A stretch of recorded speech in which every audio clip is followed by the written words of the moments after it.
selamat pagi. Perkenalkan, nama saya Tia Lisa, saya dari Universitas Jambi, Fakultas Keguruan dan Ilmu Pendidikan, Program Studi Bimbingan dan Konseling. Nah, di sini saya akan menampilkan kepada teman-teman semua bagaimana sih teknik layanan konseling individu dari bimbingan konseling itu.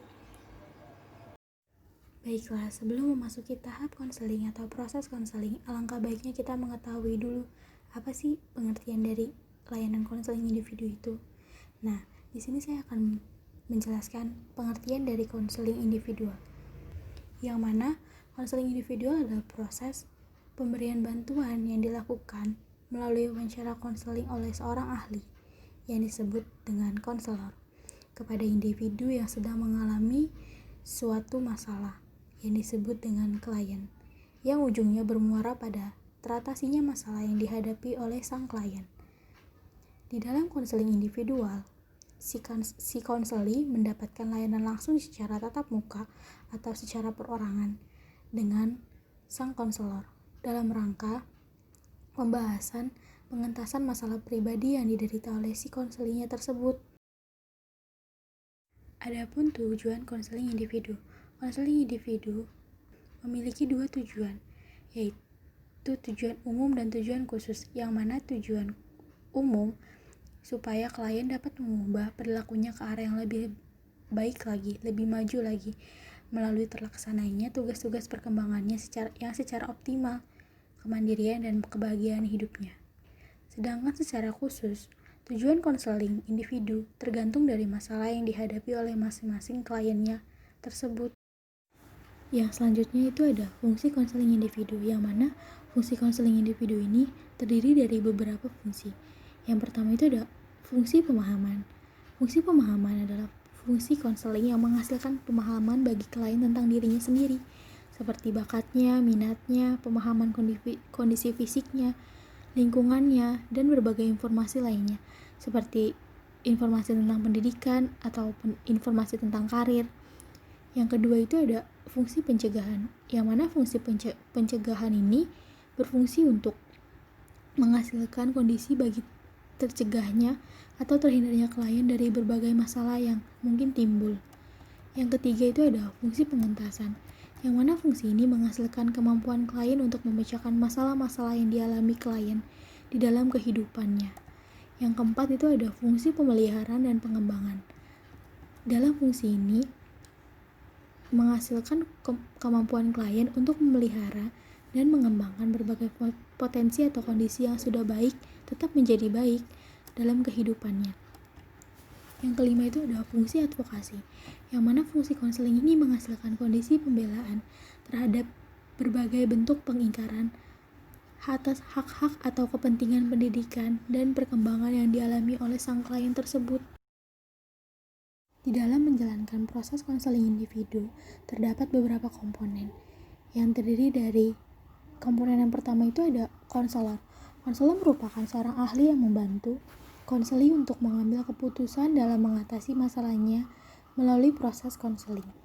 Nah, komponen yang kedua itu ada konseli, yang mana konseli merupakan individu yang diberi bantuan profesional oleh sang konselor atas permintaan dia sendiri atau orang lain. Adapun konseli yang datang dengan sukarela menemui konselor, namun ada juga konseli yang terpaksa datang kepada konselor untuk menyelesaikan masalahnya. Komponen yang ketiga itu ada masalah. Masalah adalah problem yang dihadapi konseli dan merupakan inti dari proses konseling, yang mana masalah tersebut akan dievaluasi dan dicari tahu penyelesaiannya itu seperti apa.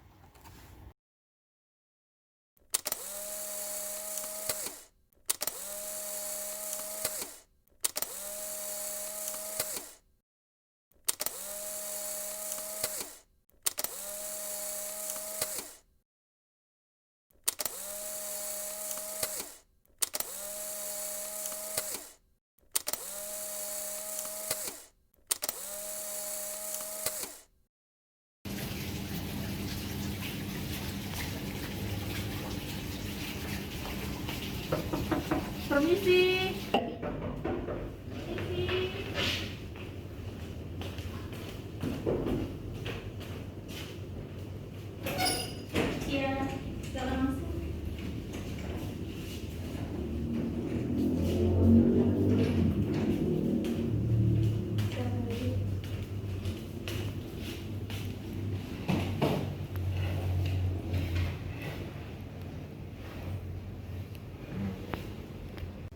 Selamat siang, Mbak. Halo, selamat siang Ibu. Bagaimana posisi duduknya? Apakah sudah nyaman? Sudah merasa nyaman. Sendirian aja, Mbak? Iya, sendirian saja. Saya datang ke sini. Sebentar ya, saya ambil minum dulu. Iya, baik Bu. Silakan minum, Mbak. Iya. Silakan haus. Terima kasih Ibu.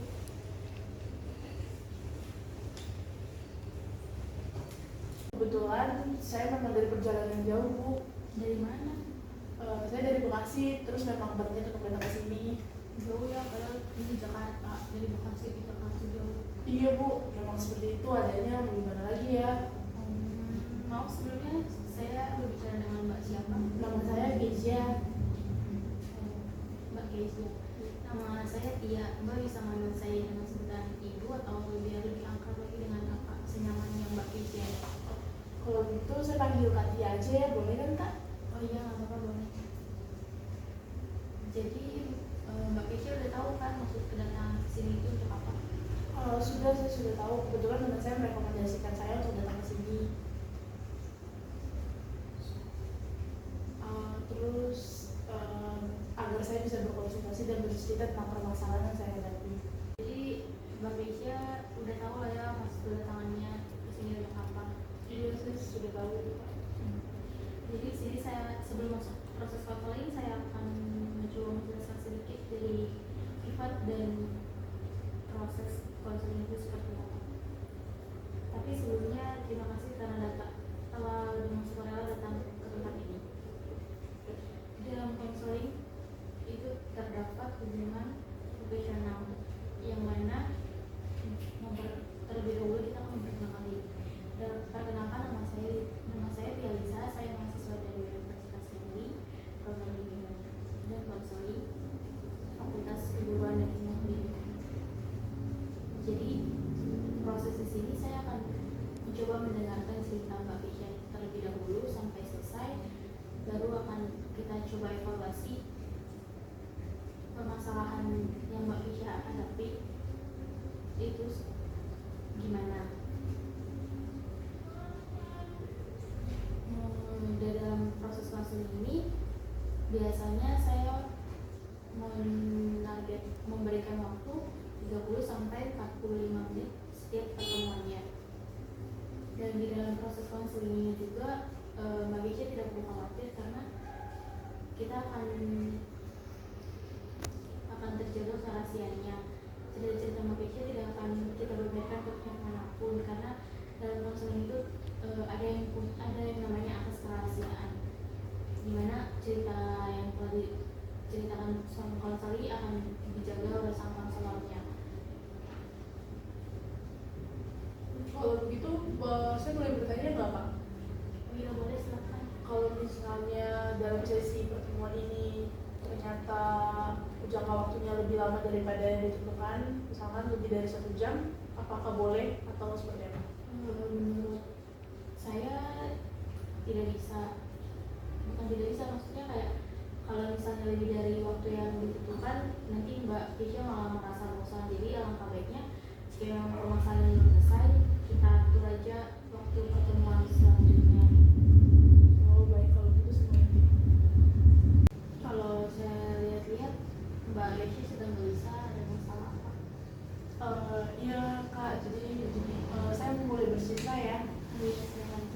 Jadi seperti ini, kan saya telah bekerja di suatu perusahaan telah selama 3 bulan sih. Jadi itu sebenarnya saya tuh belum mau kerja, baru mau untuk ikut kuliah, tapi karena belum berhasil, udah coba SBMPTN dan lain-lain dan belum berhasil, akhirnya saya coba cari pekerjaan. Nah akhirnya saya dapat nih kerja di suatu perusahaan ini. Nah sekarang udah berjalan 3 bulan, cuma dalam waktu 3 bulan ini saya tuh masih merasa sulit beradaptasi di lingkungan kantor, masih merasa sulit untuk mendapatkan keakraban bersama orang-orang di tim kantor saya. Nah saya tuh sebenarnya nggak terlalu suka kalau untuk harus berdekatan sama orang kayak gitu. Untuk mulai suatu hal duluan itu saya nggak terlalu bisa seperti itu. Nah kebetulan juga di kantor saya tuh tim saya sendiri lebih banyak orang-orang tua di atas saya, maksud usianya, untuk usianya lebih banyak orang tua di atas saya. Jadi saya kadang suka bingung gimana caranya biar saya bisa beradaptasi sama mereka yang lebih tua dibanding saya, terus sama mereka yang lebih grade-nya di atas saya. Mereka kan udah sarjana kayak gitu kan, sedangkan saya juga masih lulusan SMK. Terus saya baru mulai mencoba nih mengakrabkan diri bersama mereka, tapi saya nggak tahu harus mulai dari mana, nggak tahu harus seperti apa sih pengakraban diri yang harus saya lakukan di kantor saya. Sedangkan saya aja nggak tahu mereka tuh tipe orang yang kayak gimana, kayak gitu. Berarti kamu tipe orang yang tertutup ya? Iya, bisa dibilang seperti itu sih. Jadi saya tuh sebenarnya kayak pertama saya males untuk coba duluan ke orang-orang kayak gitu. Karena saya males kayak, saya tuh udah mikir kayak apa iya saya harus SKSD duluan sama mereka kayak gitu. Dan kalaupun saya harus SKSD duluan sama mereka tuh saya bingung gimana sih caranya, maksudnya kayak bakalan cocok nggak ya, apa tuh namanya, cara bicara kita, cara ngobrol kita sama mereka, terus pembahasan apa yang harus dibahas bersama mereka kayak gitu sih. Jadi tuh saya sebelum dekat sama mereka, pas saya mau so asik saya udah pikir duluan, ntar jadinya garing gak sih kayak gitu, ntar mereka bisa terima gak sih topik yang saya bawa, atau mereka nggak ngerti apa yang saya omongin kayak gitu di luar dari pekerjaan kantor. Karena kalau kayak itu saya juga jadi bingung kan harus bertindak seperti apa kayak gitu. Kira-kira kalau ada saran nggak untuk saya agar saya bisa mencoba untuk mengakrabkan diri saya bersama tim kantor saya yang usianya terpaut lebih tua di atas saya? Nah, sebelumnya emang di kantor itu nggak ada yang seusianya sama kayak Mbak Keisha atau seumuran gitu? Ada, cuma mereka beda divisi sama saya, jadi jarang ketemunya kayak gitu.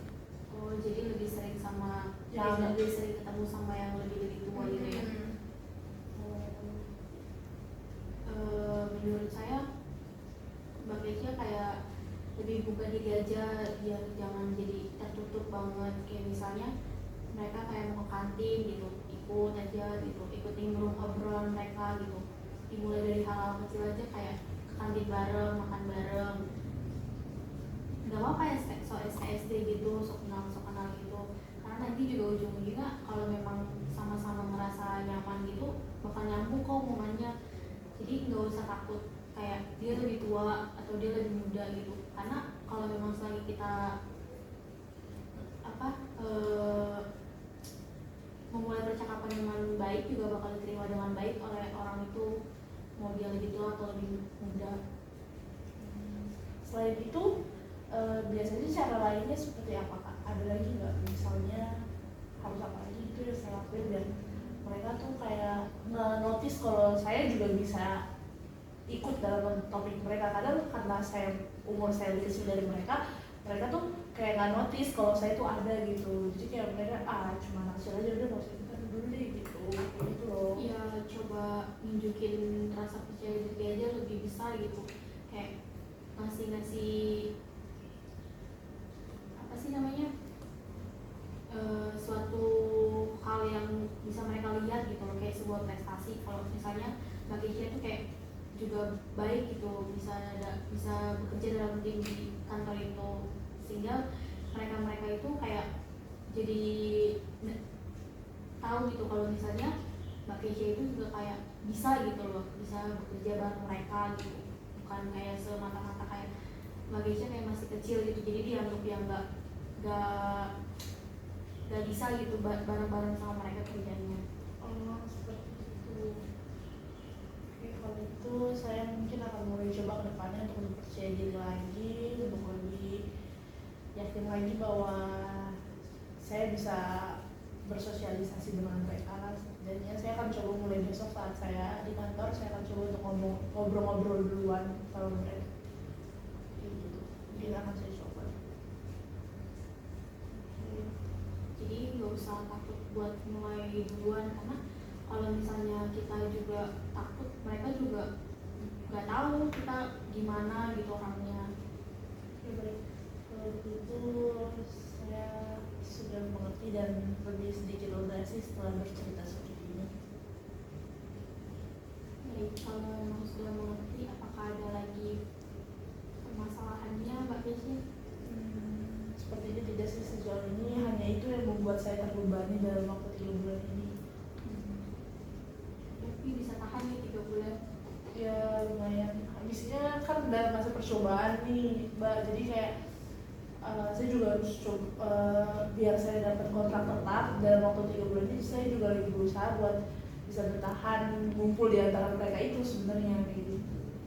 Iya, kalau misalnya merasa nyaman di dalam 3 bulan ini ya dilanjut aja gitu, daripada harus berbaur lagi dengan lingkungan yang baru. Iya benar juga sih Kak.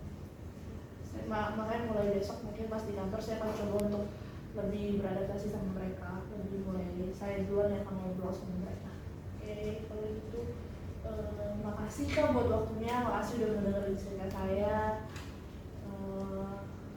Dan saya merasa sangat membantu saya dalam menyelesaikan permasalahan saya hari ini. Terima kasih. Sama-sama.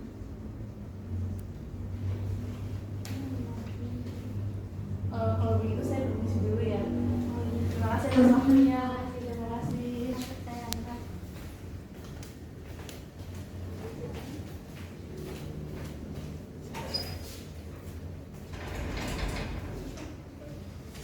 Terima kasih. Terima kasih.